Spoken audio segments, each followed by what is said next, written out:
आपको बताया था कि हम इनसे कुछ टिप्स आप तक पहुंचाएंगे।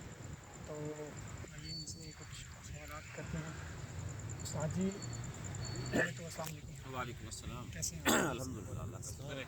आज माशाल्लाह आपके मेहमान भी आए हैं काफ़ी। जी अल्हम्दुलिल्लाह, आज हमारी गुलशन अजीज़ की टीम आई हुई है। जी जी। असतज़ा कराम आए हुए हैं, साथी हैं हमारे। अच्छा। तो ये गैदरिंग्स चलती रहती हैं। जी शौक़ माशाल्लाह। की गैदरिंग है, जितने ज़्यादा होंगी इतना शौक़ जो है ना परवान चढ़ेगा। बिल्कुल इसी के लिए हम सब की मेहनत है, सब की कोशिश यही है कि शौक़ जो है वो असल शौकीनों के हाथ तक पहुँच जाए। बिल्कुल। उसी के लिए काम कर रहे हैं। जज़ाकल्लाह जज़ाकल्लाह, इसीलिए आपके पास आए थे। तो हमारे असल में इस चैनल में जो नए शौकीन हज़रात हैं, तो आए दिन इसमें नए नए लोग आते रहते हैं। तो उनके लिए कुछ टिप्स वगैरह, वैसे तो हर बंदा ही आजकल कबूतर तो रखे हुए हैं, लेकिन अमूमन लोगों को समझ है भी और नहीं भी, और जिनको है वो पहुंचाना नहीं चाहते, और कई लोग बताते नहीं हैं।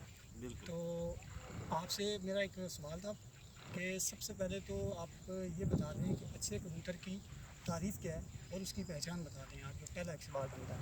देखें, सबसे जो आसान जो शनाख्त है ना, वो तो आपने उस कबूतर की प्रोग्रेस देखी हुई हो और उस कबूतर के बारे में आप जानते हो। अब कई असतज़ा कराम हैं जो कबूतर का कुंदा, पर, उसकी हड्डी स्ट्रक्चर, उनकी बोन का सिस्टम और उसकी आँख, इन चीज़ों को देख के जो है वो कबूतर की प्रोग्रेस के बारे में एक अंदाज़ा लगाते हैं। लेकिन सबसे बेहतर चीज़ ये है कि अगर कोई नए शौकीन अपने घरों में कबूतर ला रहे हैं तो वो जहाँ से ला रहे हैं वो किसी मारूफ छत से लेके आएँ जिसके बारे में वो खुद जानते हो कि इसमें खून क्या है, इस कबूतर में क्या ब्लड लाइन है इसकी, और वो कबूतर उन्होंने उड़ते हुए देखे हुए हों, तो वो अगर लाते हैं तो ज़्यादा बेहतर है। इसके अलावा अगर कोई सोचता है कि यार मैं किस दड़बे से, जाल से, या मंडियाँ लगती हैं कबूतरों की वहाँ से ख़रीद के लाता हूँ, तो सबसे पहले कबूतर का जो है वो कुंदा, उसका जो बॉडी स्ट्रक्चर है उसको देखना है। कि अब फॉर एग्जांपल आज हम वीडियो बैठ के कराची में बना रहे हैं, लेकिन इस वीडियो को जो व्यूवर होंगे वो अंदरून सिंध के भी होंगे, पंजाब के भी होंगे, केपी के भी होंगे, पूरी फिर दुनिया से। उसमें इंडिया है, बांग्लादेश है, यूएई है। अब हर मुल्क का जो वेदर है, वो हर सिटी का वेदर जो है वो सेम नहीं है। अब वो डिफरेंट वेदर है। फॉर एग्जांपल आज हम कराची में बैठे हुए हैं, यहाँ ह्यूमिडिटी गर्मियों में 70 से लेकर 80-85 तक भी जाती है, फिर बाज़ का 10-12-15 पर भी आ जाती है। और इस तरीके से अगर आप चले जाते हैं अंदरून सिंध, लाड़काना या जैकबाबा, सिब्बी, इन इलाकों में अगर चले जाते हैं तो वहाँ नमी का रेशो जो है वो चला जाता है 7-8 पे, और टम्परेचर पिछले साल जो है 52-53 तक भी गया था। तो कबूतर का जो स्ट्रक्चर है, आपका सबसे पहले ये देखना है कि हम किस इलाके में शौक कर रहे हैं। फॉर एग्जांपल अगर आप लाड़काना में शौक कर रहे हैं तो उसके वेदर के अकॉर्डिंग, जिस मौसम में आवाज़ें उड़ाई जाती हैं, आप अपना कबूतर बनाएं। अब जो गर्म इलाके हैं, शदीद गर्म इलाके हैं, वहाँ पर कोई फरबा कबूतर, मोटा कबूतर, चर्बी वाला, गोश्त वाला कबूतर आपका बिल्कुल काम नहीं करेगा। वहाँ आपको स्लिम बॉडी के स्मार्ट कबूतर चाहिए। आपने भी वहाँ शौक किया, काफ़ी अच्छा शौक किया, ये मोटे हैवी कबूतर जिसके पास भी गर्मी में कबूतर या तो जल्दी बैठ जाते होंगे या बाहर गिर जाते हैं, नंबरों में आना फर्स्ट सेकंड थर्ड जो छतें आती हैं, अगर जाके आप उनके कबूतर चेक करेंगे तो वो एक स्लिम बॉडी के बड़े स्मार्ट किस्म के कबूतर जिन लोगों ने रखे हुए हैं, तो वो लोग कामयाब हैं। तो ऐसे इलाकों में जब लोग कबूतर अपने बना रहे हो तो उसका स्ट्रक्चर स्मार्ट होना चाहिए। अब कराची शहर है, यहाँ विंड प्रेशर जो है वो मई में तकरीबन 20 से लेकर और 45 तक जाता है। 45 किलोमीटर पर आवर के हिसाब से यहाँ पर हवा चलती है।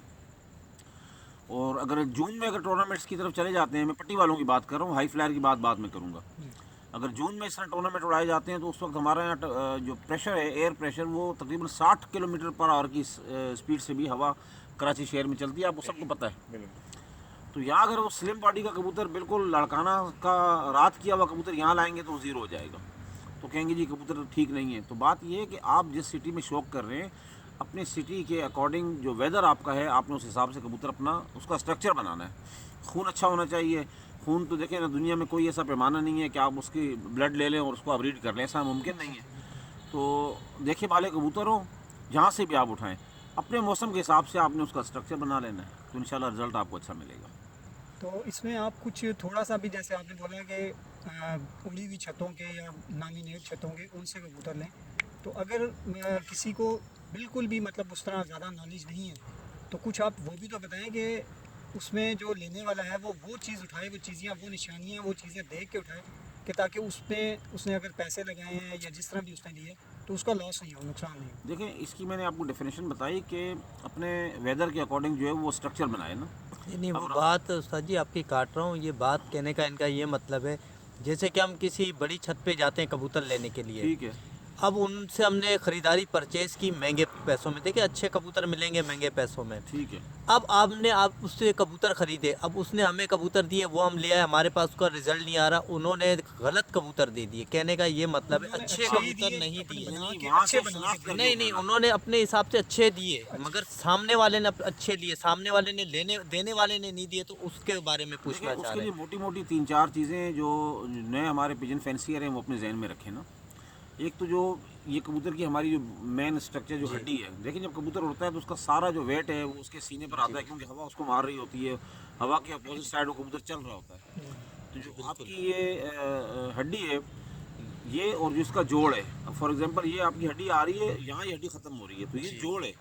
इस ख़त्म हुई हड्डी और इस जोड़ के दरमियान कम से कम फासला अच्छे कबूतर की निशानी है। जी, ये एक ठीक है ना। पॉइंट पिक हो गया। पेट जो का ये जो गैप हो जी, जाएगा। पेट का जो गैप होता है ना वो कम जी से कम हो, और जो ये जोड़ है ये खुला हुआ ना हो, बंद जोड़। अब कई लोगों के ये सवाल आ जाएंगे कि भाई हमारे पास तो जुड़े खुले जोड़ की जो है वो फलानी कबूतरी थी, वो तो शाम शाम बैठती थी, जी बिल्कुल। और ये उस्ताद तो गलत बात कर रहे हैं। क्योंकि मेरे साथ तो काफ़ी दफ़ा ऐसा हो चुका है। तो मैंने एक मिसाल दी थी लास्ट ईयर, हमारे यहाँ पर एक माड़ीपुर ट्रक अड्डे में हमारी छत थी, तो वहाँ एक कबूतरी थी मेरे पास, 20 नंबर हमारा एक जोड़ा है, उसकी पट्टी थी। तो चाहे गर्मी हो चाहे सर्दी हो, जितने भी टूर्नामेंट हमने उड़ाए, वो कबूतरी रात 12 बजे के बाद और 1 बजे के बाद बैठती थी, उसका जोड़ खुला हुआ था। अब जब मैं उस कबूतरी को देखता था तो मैं उस्तादी तो फेल हो गई थी वहाँ पर आके। जी, जी। तो बड़ा परेशान, उस कबूतरी के बारे में मैंने 2-4 वीडियोस भी डाली है, मेरे चैनल पर ही मौजूद है। जब उसको मैंने शौकीनों को दिखाया, मैंने कहा जोड़ खुला हुआ है लेकिन कबूतरी शाम कर रही है, बहरहाल देखते हैं करती क्या है। तो 2022 में 21 में उस कबूतरी को हमने बाजी के लिए, जब ट्रेनिंग उसकी हमने स्टार्ट की, 10-12 घंटे उड़ना शुरू हो गई। तो आपको पता होगा, नॉलेज में होगा कि नवंबर, दिसंबर, अक्टूबर, बाज़ औक़ात कराची में हवा जो है वो अपोजिट साइड चलती है, जी यानी बिल्कुल, क्वेटा क्वेटा जिसको हम चलता कहते हैं। है। जी बिल्कुल तो क्वेटा। वो ड्राई वेदर होता है, बिल्कुल खुश्क होता है, आपकी स्किन सूखना शुरू हो जाएगी, चेहरा होंठ आपके फटना शुरू हो जाएंगे, इस टाइप की हवा होती है। तो एक दिन कबूतरी उड़ रही थी तो हवा वो उल्टी चल गई। तो बाकी जो कबूतर बंद जोड़ के स्ट्रक्चर कबूतर थे वो तो घर आ गए मेरे पास।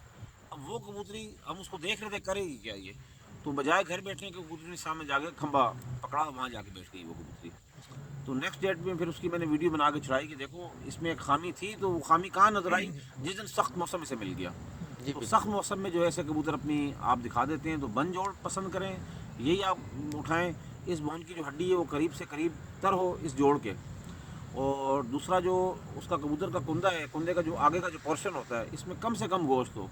मोटे हैवी किस्म के जो कुंदे हैं ये नहीं होने चाहिए, जिसको बाजू बोला जिसको जाएगा। बाजू बोला जाएगा। और जो उसकी जो पत्ता है, जो पर है, कलियाँ। उस कलियाँ जो है, उसकी कली में जो एक तीली कह रहे होते हैं, जिसको जी। स्टिक्स कहा जाता है, जी। फेदर स्टिक कहते हैं उसको, वो पतली होनी चाहिए, वो मोटी मोटी इस तरह की नहीं होनी चाहिए। कबूतर की जो टांगों की नलियाँ हैं, जो उसकी उंगलियाँ हैं, वो बिल्कुल स्लिम होनी चाहिए, पतली होनी चाहिए। और कबूतर का जो पर है, उड़ने वाला जो पर है, यानी 1 नंबर से लेकर और आखिरी पर तक, ये 20 पर होते हैं। 10 पर छोटे होते हैं, 10 पर कलियों के पर होते हैं, ये टोटल 20 पर होते हैं। जी बिल्कुल। तो इनमें खम होना चाहिए, यानी बिल्कुल सीधे लहर सीधे होनी सीधे चाहिए। सीधे तलवार नुमा होने चाहिए, इनमें खम होना ज़रूरी है। सही। तो बाज़ औक़ात आप जब पर गिनेंगे ना, तो ये बाज़ कबूतरों के 22 होते हैं, 21 होते हैं, 23 होते हैं। तो 20 के बाद जितने ज़्यादा होंगे ये पॉजिटिव साइन है उस कबूतर का। तो ये 4-5 चीज़ें अगर ये भी एक नया फैंसियर अपने जहन में रखता है और इस तरह करेक्शन करता है, और बाकी स्ट्रक्चर वो अपने इलाके के अकॉर्डिंग उठाता है, तो इंशाल्लाह वो फेल नहीं होगा। माशाल्लाह जी, बड़ी अच्छी टिप्स दी हैं आपने। तो उम्मीद है नए आने वाले शौकीन हज़रात को बड़ा फ़ायदा हुआ होगा इससे। तो दूसरा जो मेरा सवाल है साजी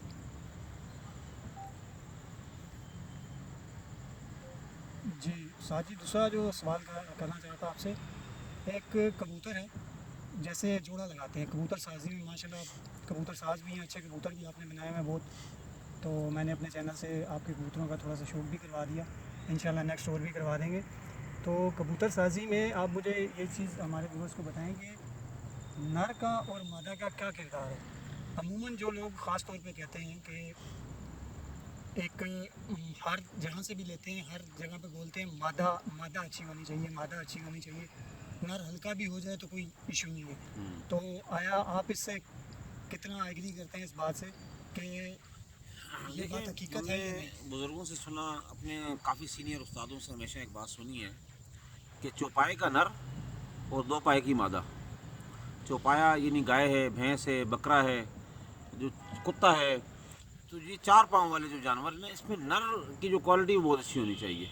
अच्छा। और शायद मेरे जो दीगर असतज़ा कराम बैठे हुए हैं, अगर दीगर जानवरों में भी इनका तजर्बा होगा, लाजमी गाँव में भी रहते हैं, हर जगह रहते हैं, तो चौपाया का जो नर है वो नस्ल अपनी जानिब खींचता है। और 2 पाया जिस तरह हमारी बर्ड्स हैं, परिंदे हैं, कोई भी हैं, उसमें तोता ले लें, कबूतर ले लें, कोई भी ले लें जिनके आप, 2 पाँव हैं। जिनके 2 पाँव हैं, तो उसमें जो मादा है वो मैक्सिमम बच्चा खींचता है अपनी माँ की तरफ, उसकी जानिब जो है उसका रुझान जाता है। तो कबूतरबाजी की हम बात करें तो जो प्रैक्टिकल हमने देखा है, अगर 100 में से 2-4 नर की बात मैं नहीं कर रहा, वो 2-4 नर ऐसे होते हैं कि जो जिस टाइप की मादा भी डालो तो वो बच्चा अपनी जानिब खींच लेते हैं और वो प्रवास भी दे देते हैं, स्ट्रक्चर भी दे देते हैं। मैक्सिमम जो है हमने जो मादा का रिज़ल्ट देखा है वो उसकी मैक्सिमम बच्चे की जो ढाल है वो वहाँ पे चली जाती है, चाहे नर पट्ठा बने चाहे मादी पट्ठी बने। तो इसीलिए जो है इस बारे में लोग कहते हैं, बहरहाल दोनों का ए ग्रेड होना ज़रूरी है और दोनों का अच्छा होना ज़रूरी है। अगर नर इतनी वैल्यू नहीं करता, इतना मैटर अगर नर नहीं करता, तो मादा अच्छी अच्छी ढूंढे, नर तो जालों से ला ला के जोड़े बना के बच्चे बनाए। तो ऐसी बात नहीं है, दोनों का किरदार है, 60-40 होगा या 55-45 होगा, लेकिन किरदार दोनों का बहुत अहम है। दोनों को जो है वो अच्छा रखना चाहिए। जैसे ये अमूमन बहुत ज़्यादा लोग वीडियोस में मतलब देखा जाता है कि लोग बोलते हैं कि आपने एक छत से कबूतर उड़े हुए कबूतरों में आप अच्छे कबूतर अपना नर ले लें और अच्छा ही उड़ा हुआ कबूतर मादी लगा दें तो आपके पास वो ब्रीड खड़ी हो जाएगी। उसमें ये है कि उसमें भी कई लोगों ने ये बोला कि अब मिसाल ले लें, जैसे एक कबूतर है, बड़े कुंदे का है, बड़े परों का है, बड़ी दुम का है, वो अच्छा उड़ा है, और आपके पास एक मादा है वो भी उसी स्ट्रक्चर की है, तो आप उनको डालेंगे तो वो क्या बनेगा? तो देखिए, सबसे पहले तो ये बात ही झूठ है कि आपके अच्छे उड़े हुए कबूतरों को आप जोड़े डालें तो वो बच्चे 100% जुड़ाएंगे। आप नर मादा दोनों रात तक उड़े हुए आपस में जोड़ा बनाते हैं, बाज़ का उनका बच्चा नहीं उड़ता। जी, यही तो सवाल बात पूछा। ये है कि आप जो नर मादा का जोड़ा बना रहे हैं ना, वो जोड़े की जो पॉइंट्स हैं वो उन कबूतरों में मौजूद होने चाहिए। उड़ने के पॉइंट्स अलग होते हैं, जोड़ों के पॉइंट्स जो अलग होते हैं। ये बहुत गहराई वाली चीज़ है। अगर इस पॉइंट्स को अगर हम डिटेल डिस्कस करेंगे ना, अच्छे कबूतर की जो मैंने शनाख्त बताई है, आप जोड़ों में आप इनको डालेंगे इंशाल्लाह वो काम करेंगे। लेकिन उड़ने वाले कबूतर के कुछ पॉइंट्स ऐसे हैं कि वो कबूतर आपको उड़ान तो बहुत अच्छी दे पा रहे हैं, लेकिन वो जोड़ों में कामयाब नहीं होंगे। अब देखें, एक माँ बाप के जोड़े हमारे पास कबूतर पड़े हुए हैं, हमने 10 बच्चे लिए हैं, उनमें से 6 उड़ रहे हैं, 4 नहीं उड़ रहे, 5 उड़ रहे हैं, 5 नहीं उड़ रहे, 4 उड़ रहे हैं, 6 नहीं उड़ रहे, तो माँ बाप तो वही है ना, सब बच्चे उड़ने चाहिए। तो बात यह है कि इसमें काफ़ी सारी चीज़ें मैटर करती हैं। ज़रूरी नहीं है कि खुद अच्छा उड़ने वाला अपने बच्चे भी आगे अच्छे उड़ाए, ऐसा ज़रूरी नहीं है। अच्छा, वो आपसे मैं इसलिए पूछना चाह रहा था, ये आपने सवाल एक मतलब बहुत ही डिफरेंट जवाब दे दिया इसका, क्योंकि हर जगह पे काफ़ी उस्ताद कराम है जो यूट्यूब पे ये खुलेआम कहते हैं कि भाई आप जहाँ पे जाओ उनका मेन उड़ा हुआ कबूतर वो परचेज़ करो, अपने लाके जोड़ों में डालो। नहीं, पैसे और ज़ाया करो अपने, कबूतरबाजी नहीं कर सकते हो आप इस तरीके से। अच्छा, कबूतरबाजी एक टेक्निक का गेम है। कबूतरबाजी पूरी एक यूनिवर्सिटी है और इस कबूतर के ऊपर रिसर्च करते हुए हमें तकरीबन 30 साल गुजर चुके हैं। और 30 साल की रिसर्च के बाद मुझे ऐसा लगता है कि मैं 10% भी कबूतरबाजी नहीं समझा हूँ आज तक। जी, वही कबूतर है, वही परिंदा है, वही तैयारी है। आज वो कबूतर रात 2 बजे बैठ रहा है मेरे पास, अगले 2 दिन हम उसे 1 दिन रेस्ट लेने के बाद पूरा कबूतर हम तैयार करते हैं, उसको बिल्कुल ओके पोजीशन में उसी कंडीशन में छोड़ते हैं, वो नहीं उड़ता, फिटिंग में भी आ जाता है। तो बात यह है कि कबूतर एक ऐसा परिंदा है, एक ऐसी यूनिवर्सिटी है कि अगर आप इस पर जितनी वर्किंग भी करें, कुछ भी करें, आप 5-7%, 10% से ज़्यादा कोई शख्स भी इसके बारे में सीख समझ नहीं सकता। ये एक पर्दा, एक राज है। अब रेसर कबूतर है, उसको अल्लाह पाक ने कौन सी चीज़ दी हुई है कि 1200 किलोमीटर दूर से वो घर अपने आ रहा है? आखिर ये भी तो एक चीज़ होगी ना। एक इंसान को आप, मैं कहता हूँ कि 10 किलोमीटर दूर किसी गलियों में जाके छोड़ दें, किसी नए इलाके में, वो बेचारा पूछ पूछ के निकल सकता है, बाकी खुद से नहीं आ सकता। तो ये ज़रूरी बातें नहीं होती। बहुत गहरी बात कर दी तो माशाल्लाह। इसमें जो है ना, बस अल्लाह की एक शान है, उस हिसाब से इंसान चले। जी, चलें, ये तो बात क्लियर होगी। तो अब नेक्स्ट सवाल है मेरा आपसे कि जी सादी, नेक्स्ट क्वेश्चन है आपसे कि एक जो नर को और मादा को, मतलब जैसे एक फिरोजपुरी ब्रीड है, उसको आप किसी कम अगर में डाल दें, किसी भी ब्रीड में, किसी भी नस्ल में डाल दें, तो ये सवाल असल में ये पूछना चाह रहा हूँ कि वो कितनी ब्रीडों या कितनी जोड़ों बच्चों के बाद, अंडों के बाद अपनी नस्ल बदल देगा, अपनी नस्ल छोड़ देगा, अपना खून छोड़ देगा? ये पूछना चाह रहा हूँ। देखिए ऑलरेडी आपने ऊपर क्रॉस ब्रीड कर दिया है ना। जी। कमगर को अगर आप फिरोजपुरी में डाल रहे हैं तो यानी आपने 2 डिफरेंट ब्रीड्स को आपस में मिक्सअप किया है। जी जी अब इनमें से जो रियल ब्रीड होगी, फॉर एग्जांपल कमगर आपने ओरिजिनल डाला है बिल्कुल, लेकिन जो फिरोजपुरी आपने यूज़ किया है वो ऑलरेडी पीछे से क्रॉस ब्रीड में चलता हुआ आ रहा है। जी तो कमगर कभी इम्कान है कमगर जो है अपने ऊपर बच्चा खींचेगा। नंबर 1 तो ये है। और दूसरी बात ये है कि जनवरी में कबूतरी ने अंडे दिए, फरवरी में उसका बच्चा बाहर निकल कूदना शुरू हुआ, मार्च में उसके परवर आगे वो दाना पानी अपना शुरू कर देता है, ठीक है। उसके बाद उस मादी ने अप्रैल में अंडे बच्चे दिए, जी फिर उसने जुलाई में अंडे बच्चे किए, फिर उसने अक्टूबर नवंबर में आके अंडे बच्चे किए। तो ये चारों मुख्तलिफ वेदर्स में वो ब्रीड कर रहे हैं कबूतर। आज उस मादी की उम्र थी 1 साल, और वो वक्त के साथ साथ 1.25 साल गुजरा, 1.5 साल गुजरा, 2 साल, फिर 3 साल, फिर 4 साल। 1 साल में उसकी सेहत क्या थी कबूतरी की, और आज 4 साल बाद उस कबूतरी की सेहत क्या है। तो कबूतर और कबूतरी यानी नर जो है, जो पेयर है, उसकी सेहत, आपका वेदर, आपका दाना पानी का टाइम, आपके दाने पानी में क्या क्या विटामिन हैं, क्या क्या उसमें मिनरल्स आप उन्हें दे रहे हैं, ये बहुत मैटर करते हैं आपकी आने वाली नस्ल के ऊपर। जी तो अगर आप उन्हें मेंटेन रख के चलेंगे तो कभी भी पर चेंज नहीं करेगा कबूतर आपका। अगर आप उसमें कोई कोताही करेंगे टाइमिंग के अकॉर्डिंग, अब देखो कई लोग ऐसे हैं जिनके पास जाओ वो कहते हैं जी हम जून में जोड़े तोड़ देते हैं, हम दोबारा दिसंबर में जोड़े लगाते हैं, 6 महीने हम अंडे बच्चे लेते हैं, 6 महीने हम नहीं लेते। तो उनके पास यकसा स्ट्रक्चर आपको मिलेगा, एक ही टाइप के कबूतर आपको मिलेंगे।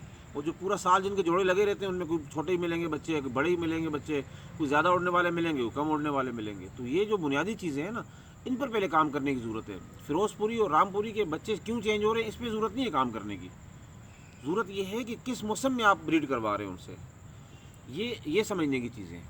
जी।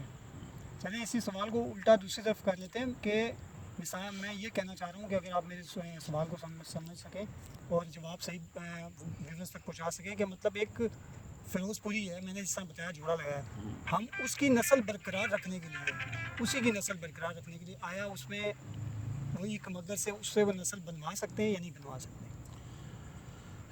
देखिए इसके कि दोबारा हमें फिरोजपुरी ही बच्चे चाहिए, मैं ये कहना चाह रहा हूँ। ठीक है, उसमें आप ये करें कि आपने 2 झोल लेने हैं उस जोड़े से, जी अब सही, अब ठीक है ना। आपने उससे 2 झोल लेने हैं। 2 झोल लेने के बाद पहले झोल का नर और दूसरे झोल की मादा, जी और वहाँ से पहले झोल की मादी और दूसरे झोल का आपने नर उठाना है। सही इनको आपस में पेयरिंग आपने करनी है। सही। तो उसके बाद जो पैदा होने वाला बच्चा है उसमें 4 अंडे आपको मिले, 2 जोड़ों के, और 4 बच्चे आपको मिले। उनमें 2 आपको प्योरिटी की जानिब मिल जाएंगे फिरोजपुरी के लिए, और 2 आपको कमगर मिल जाएंगे। तो नीचे फिरोजपुरी को नरमादी आप मिला दें और कमगर को फिर दोबारा नरमादी मिला दें, तो आप प्योरिटी की जानिब फिर दोबारा आगे फैल जाएंगे। वो यही मैं आपसे पूछना चाह रहा था, आप आपने सही पहुँचे बात तक। तो ये था हमारा क्वेश्चन। चले इंशाल्लाह नेक्स्ट सवाल के साथ आपके साथ मिलते हैं।